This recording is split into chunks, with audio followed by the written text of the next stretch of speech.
pasar itu adalah arena yang adil buat semua. Siapa aja bisa menang, katanya, asal pintar dan gigih. Tapi pernah kepikiran nggak gimana kalau sistemnya sendiri dari awal emang nggak dirancang untuk keberhasilan Anda? Nah, dalam bahasan kali ini, kita akan coba bongkar arsitektur tersembunyi dari industri trading retail. Sebelum kita cari tahu kenapanya, kita lihat dulu deh faktanya. Data dari berbagai studi global ini nunjukin gambaran yang, ya jujur aja, cukup suram. Di Taiwan, lebih dari 80% trader rugi selama 15 tahun. Di Brazil, angkanya lebih ekstrim lagi. 97% trader futures itu gagal. Ini bukan cuma soal nasib buruk atau kurang skill loh. Ini tuh sebuah pola. Dan pola ini adalah gejala dari masalah yang jauh lebih dalam dan sistemik. Jadi gimana ceritanya kita bisa sampai ke angka-angka yang luar biasa ini? Oke, kita akan bedah satu persatu. Kita mulai dari tingkat kegagalannya dulu. Terus kita selam lebih dalam ke jantung masalahnya, konflik kepentingan struktural. Habis itu kita kupas tuntas model bisnis broker, perlombaan kecepatan informasi yang nggak kelihatan, insentif sistem yang mendorong volume, dan akhirnya kita bakal lihat gimana semua ini seharusnya mengubah cara kita memandang posisi kita sebagai trader retail. Oke, mari kita mulai dengan misteri utamanya. Kenapa kok begitu banyak yang gagal secara konsisten? Nggak peduli seberapa keras mereka mencoba atau seberapa banyak yang mereka pelajari. Jawabannya ada pada fakta bahwa kegigihan aja ternyata nggak cukup di sini. Ini mungkin kedengarannya aneh ya, kayak kebalik gitu. Tapi data benar-benar mendukung ini. Ada satu studi besar terhadap trader futures di Brazil yang nemuin kalau tingkat keberhasilan itu justru anjlok.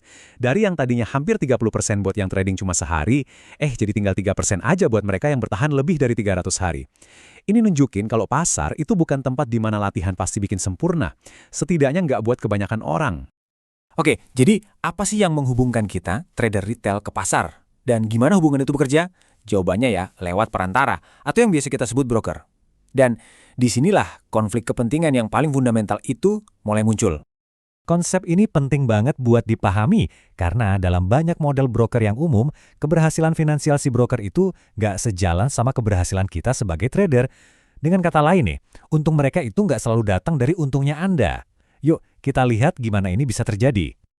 Nah, untuk ngertiin konflik ini, kita perlu lihat dua cara utama broker ngehandle transaksi kita. Mereka bisa jadi agen kita atau jadi lawan transaksi kita. Inilah yang kita kenal sebagai model A-book dan B-book. Nah, ini dia nih letak perbedaan paling mendasarnya. Cara broker dapat untung. Di model A-book, broker pengen Anda terus aktif. Jadi kesuksesan jangka panjang Anda itu sejalan sama bisnis mereka. Tapi kalau di model B-book, ceritanya beda banget. Broker itu secara harfiah bertaruh melawan Anda. Jadi setiap kerugian Anda itu adalah potensi keuntungan buat mereka. Coba bayangin, insentifnya jadi benar-benar bertolak belakang kan? Kutipan dari sebuah analisis model broker ini ngejelasin dengan gamblang masalah inti dari sistem B-book. Ini bukan nuduh individunya ya, tapi lebih ke pengakuan terhadap fakta struktural dalam model bisnisnya. Kalau keuntungan satu pihak adalah kerugian pihak lain, ya sistem itu sendiri udah punya konflik bawaan. Kita lanjut ya, dan lihat gimana ini semua saling terkait. Karena di luar model bisnis tadi, ada keuntungan struktural lain yang tersembunyi, yang sedang bermain. Ini adalah pertarungan yang terjadi dalam hitungan milidetik, jauh dari pandangan kita sebagai trader retail. Jawabannya, singkat aja, enggak. Dan di dalam jeda informasi yang cuma sekejap mata itu, yang kita sebut latensi, disitulah terbuka peluang raksasa bagi sekelompok trader tertentu yang punya teknologi super canggih. Para trader frekuensi tinggi atau HFT itu investasi jutaan dolar buat teknologi kayak server yang ditempatin persis di sebelah server bursa.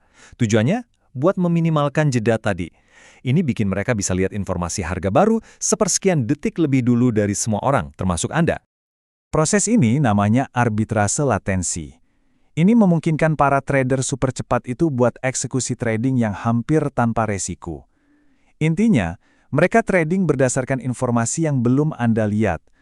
Mereka ambil untung dari harga lama yang masih tampil di layar Anda, sementara mereka udah tahu harga yang sebenarnya. Dan angka ini nunjukin betapa efektifnya strategi itu.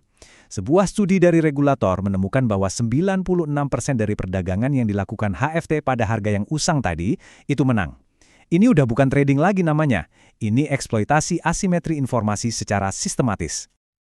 Sekarang, yuk kita sambungin lagi mekanisme kecepatan dan model bisnis ini ke insentif broker.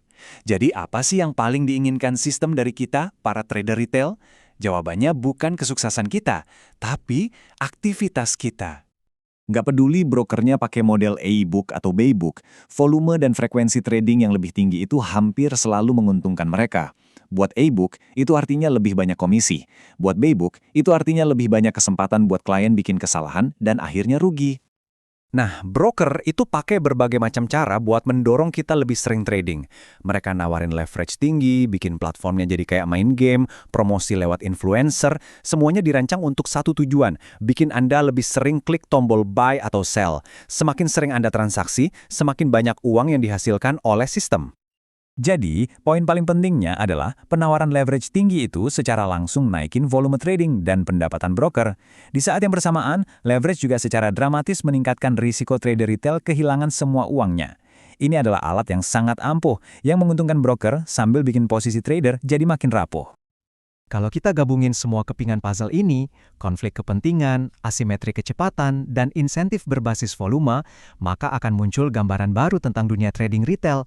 Ini bukan lagi soal individu melawan pasar. Pasar itu adalah sebuah ekosistem yang kompleks, di mana kita sebagai trader retail menghadapi kerugian struktural yang signifikan. Kita kalah cepat dalam hal informasi, kita berhadapan dengan insentif yang nggak sejalan sama perantara kita, dan kita berpartisipasi dalam sistem yang memang dirancang untuk ambil keuntungan dari aktivitas kita, bukan dari kesuksesan kita. Kesimpulan dari studi komprehensif tentang para day trader di Brazil ini benar-benar menggarisbawahi betapa besarnya tantangan dari faktor-faktor struktural tadi. Ini bukan opini loh ya, ini kesimpulan berdasarkan data dari ribuan trader selama bertahun-tahun. Tujuannya bukan buat jadi sinis, tapi buat jadi realistis dan punya informasi yang cukup. Paham cara kerja mesinnya adalah langkah pertama untuk bisa menavigasinya dengan lebih bijak. Dan ini membawa kita ke pemikiran akhir yang cukup provokatif. Kalau kita tahu sistem ini nggak dirancang untuk kelangsungan hidup kita, lalu gimana seharusnya kita mengubah pendekatan kita terhadap pasar?